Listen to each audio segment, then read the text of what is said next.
Bienvenue sur la chaîne Les Célébrités. Aujourd'hui, nous plongeons dans l'une des controverses les plus explosives de l'histoire d'Hollywood, la scène d'interrogatoire de Basic Instinct qui a propulsé Sharon Stone au rang de superstar mondiale tout en déclenchant un débat brûlant sur le consentement, la manipulation et le prix de la célébrité. En 1992, cette scène audacieuse a choqué le public, redéfini les limites du cinéma érotique et placé Sharon Stone sous les feux des projecteurs. Mais derrière l'éclat du glamour, une question persiste. Que s'est-il réellement passé sur le plateau? Était-ce une prouesse artistique ou une trahison éthique? Dans cette vidéo de 14 000 mots, nous allons décortiquer ce moment infâme, explorer les coulisses tumultueuses de Basic Instinct, retracer le parcours de Sharon Stone, et analyser ce que cette controverse révèle sur les dynamiques de pouvoir à Hollywood, en particulier pour les femmes. Préparez-vous à découvrir des secrets, des conflits et des vérités troublantes. Alors, abonnez-vous, activez la cloche, et plongez avec nous dans l'histoire de la scène qui a bouleversé le cinéma. Partagez vos pensées dans les commentaires. Que pensez-vous de cette controverse? Allons-y. Les débuts de Sharon Stone, une étoile en devenir. Pour comprendre l'impact de Basic Instinct sur Sharon Stone, il faut remonter à ses origines. Née le 10 mars 1958 à Meadville, en Pennsylvanie, Sharon Von Stone grandit dans une famille ouvrière modeste. Son père, Joseph Stone, était ouvrier d'usine, et sa mère, Dorothy, comptable, instillait chez leurs 4 enfants une éthique de travail rigoureuse. Dès son plus jeune âge, Sharon se distinguait par son intelligence et sa détermination. Avec un QI de 154, elle fut admise à l'université à 15 ans, mais choisit de poursuivre une carrière dans le mannequinat, signant avec l'agence Ford à New York à 19 ans. Sa transition vers le cinéma fut progressive.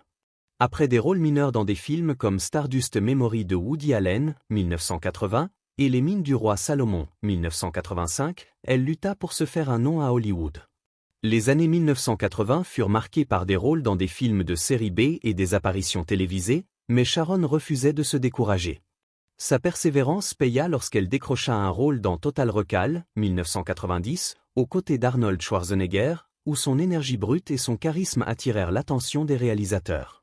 Pourtant, à l'aube de Basic Instinct, Sharon Stone était encore considérée comme une actrice peu connue, loin du statut de star de Michael Douglas, son partenaire à l'écran.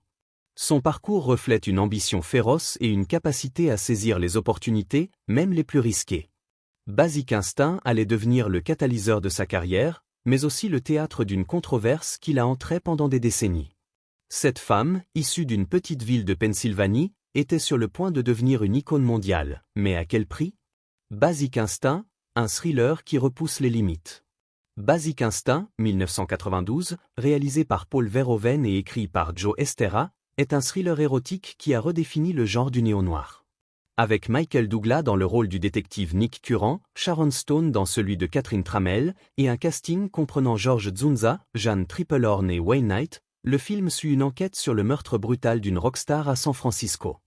Nick, un flic tourmenté, se retrouve attiré par Catherine, une romancière énigmatique et principale suspecte, dont la séduction et l'intelligence le plongent dans un jeu dangereux de désir et de manipulation. Le scénario, écrit par Estera dans les années 1980, fut un objet de convoitise à Hollywood. Vendu pour 3 millions de dollars à Carolco Pictures après une guerre d'enchères entre studios, il promettait une exploration audacieuse de la sexualité et du pouvoir. Paul Verhoeven, connu pour Robocop et Total Recall, fut choisi pour sa capacité à mêler provocation visuelle et narration complexe.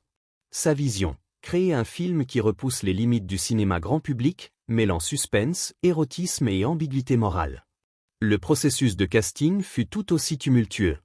Le rôle de Catherine Trammell, une femme fatale bisexuelle à la fois séduisante et menaçante, fut refusé par des actrices de renom comme Michelle Pfeiffer, Julia Roberts, Debra Winger et Kim Basinger, qui craignaient son contenu explicite et controversé.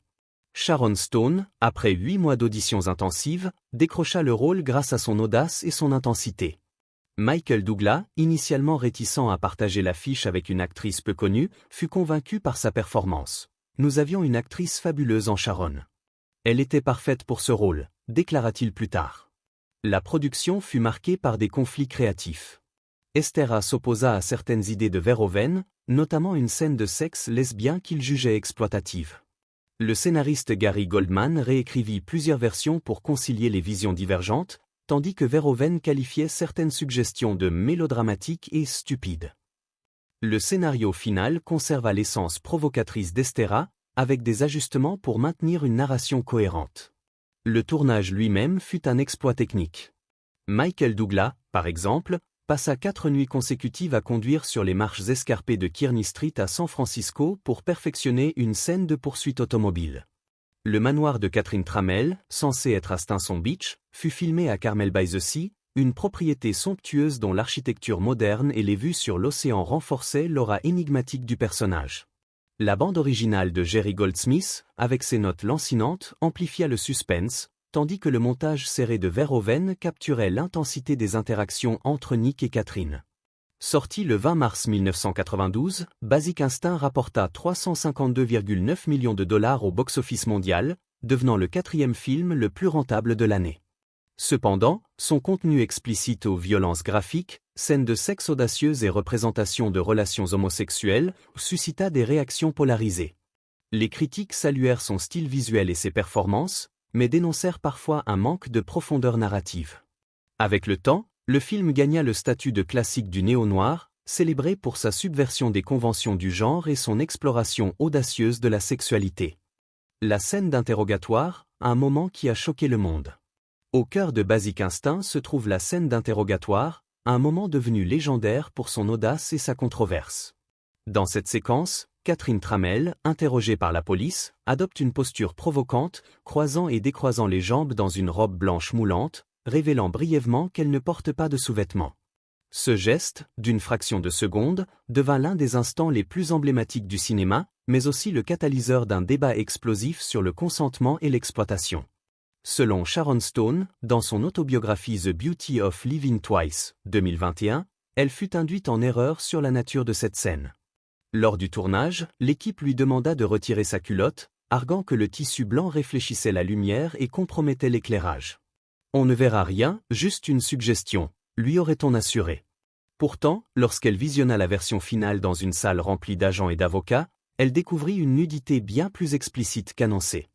Bouleversée, elle décrivit avoir giflé Paul Verhoeven et appelé son avocat, Marty Singer, se sentant trahie par une promesse non tenue. « J'ai eu des cauchemars horribles », confia-t-elle à Vanity Fair, qualifiant l'expérience de terrifiante et révélant un sentiment de violation profonde. Paul Verhoeven, en revanche, défendit sa décision, affirmant que Stone était pleinement consciente de la nature de la scène. Il expliqua que l'idée était inspirée d'une observation personnelle, une femme croisant les jambes de manière provocante lors d'une soirée. Sharon savait exactement ce que nous faisions, insista-t-il, soulignant que l'effet choc était essentiel à la vision artistique du film.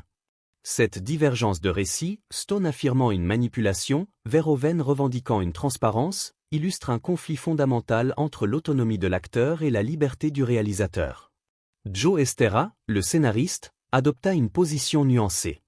Il reconnut l'impact artistique de la scène, mais regretta qu'elle ait éclipsé les éléments complexes du film noir qu'il avait voulu mettre en avant. « C'était une scène formidable, mais elle a détourné l'attention de la narration », déclara-t-il. Cette tension entre effet choc et profondeur narrative reflète les défis de Basic Instinct à équilibrer provocation et substance. Les répercussions, un débat sur le consentement et le pouvoir. La controverse autour de la scène d'interrogatoire dépasse les souvenirs conflictuels de Stone et Verhoeven. Elle est devenue un point de référence dans les discussions sur le consentement à Hollywood, mettant en lumière les dynamiques de pouvoir entre réalisateurs, producteurs et acteurs, en particulier les femmes. Stone, dans ses mémoires, exprima sa frustration face à l'industrie. « J'ai eu l'impression qu'ils auraient pu engager n'importe qui pour jouer cette scène, quelqu'un qui sait dire des lignes. Mais c'était moi, et je l'ai fait. » Cette réflexion révèle non seulement sa colère face à l'incident, mais aussi sa prise de conscience des pratiques systémiques qui laissent les actrices vulnérables. Des voix de l'industrie tentèrent de minimiser l'incident. Un représentant anonyme déclara « Toute actrice sait ce qu'elle va montrer si on lui demande de retirer sa culotte et de se placer ainsi devant la caméra. » Cette remarque, bien que visant à défendre Verhoeven, ignora les préoccupations légitimes de Stone sur le manque de transparence.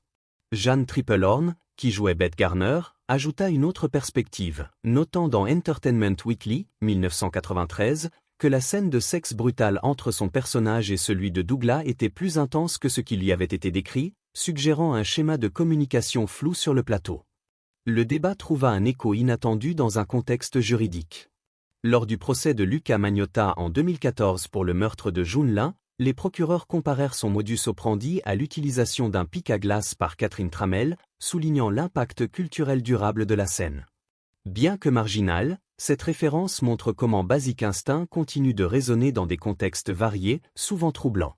Stone choisit finalement de ne pas poursuivre Verhoeven en justice, expliquant que la scène était correcte pour le film et le personnage. Cette décision, complexe, reflète un compromis entre son ressenti personnel et son professionnalisme. Pourtant, son témoignage a catalysé une réflexion plus large sur les responsabilités éthiques des cinéastes, en particulier dans le traitement des scènes explicites. L'impact sur Sharon Stone et son héritage. Pour Sharon Stone, Basic Instinct fut à la fois une bénédiction et une malédiction. Le film la propulsa au rang de star mondiale, lui ouvrant les portes de rôles majeurs dans Casino, 1995, pour lequel elle fut nommée aux Oscars, et The Quick and the Dead, 1995. Mais la controverse de la scène d'interrogatoire la suivit, la réduisant souvent à une image de sex symbole malgré ses performances nuancées. Dans The Beauty of Living Twice, elle réfléchit à cet impact. J'ai été définie par cette scène, mais je suis bien plus que cela. J'ai dû me battre pour être prise au sérieux. Stone devint une voix influente pour le changement à Hollywood, plaidant pour de meilleures protections pour les acteurs, en particulier les femmes, dans des scènes sensibles. Son témoignage inspira le mouvement #MeToo et les réformes sur les coordinateurs d'intimité, désormais courants sur les plateaux pour garantir le consentement et la sécurité. Elle poursuivit également une carrière variée, s'engageant dans des causes humanitaires comme la lutte contre le sida et produisant des films indépendants. Basic Instinct lui-même a gagné un statut de culte. Initialement critiqué pour son sensationnalisme, il est aujourd'hui salué comme un chef-d'œuvre du néo-noir, jouant avec les tropes du genre tout en les subvertissant. Des éditions vidéo, incluant une version Director's Cut avec des scènes inédites, ont maintenu son actualité, invitant à de nouvelles interprétations. L'image de Catherine Tramell, avec son regard perçant et son assurance provocante, reste un symbole de pouvoir féminin, même si elle est née d'une controverse. Une réflexion sur Hollywood et l'éthique cinématographique. La controverse de Basic Instinct soulève des questions intemporelles. Où se situe la frontière entre audace artistique et exploitation? Les réalisateurs ont-ils le droit de repousser les limites au détriment du confort des acteurs? Et que révèle cette affaire sur le traitement des femmes à Hollywood? Sharon Stone, en affirmant « c'est mon vagin, c'est moi qui décide », rejeta les justifications de Verhoeven, mettant en lumière un problème systémique, le manque de clarté et de respect dans la gestion des scènes explicites. Depuis 1992, l'industrie a évolué. Les coordinateurs d'intimité, les contrats détaillant les scènes sensibles et les discussions ouvertes sur le consentement sont devenus des normes, en partie grâce à des témoignages comme celui de Stone. Pourtant, des défis persistent. Les disparités salariales, Douglas gagna des millions, Stone 500 000 $, et les pressions sur les actrices pour accepter des rôles risqués rappellent que le pouvoir reste inégalement réparti. Basic Instinct reste un paradoxe. Un film qui a libéré l'expression de la sexualité féminine tout en exposant les failles éthiques d'Hollywood. Il invite à réfléchir sur la manière dont l'art peut être provocateur sans compromettre l'autonomie des artistes. Comme Stone l'a écrit, le cinéma peut être audacieux, mais il doit respecter ceux qui le font. Votre verdict sur Basic Instinct. Alors, qu'en pensez-vous? La scène d'interrogatoire de Basic Instinct était-elle une prouesse artistique ou une violation éthique? Sharon Stone a-t-elle raison de dénoncer une trahison, ou Paul Verhoeven était-il justifié dans sa quête de provocation? Et que révèle cette controverse sur l'évolution d'Hollywood? Partagez vos réflexions dans les commentaires ci-dessous. Si vous avez aimé cette plongée dans les coulisses, donnez un pouce bleu, abonnez-vous et activez la cloche pour ne pas manquer nos prochaines vidéos. Cliquez sur la vidéo suivante à l'écran pour continuer à explorer les secrets du cinéma.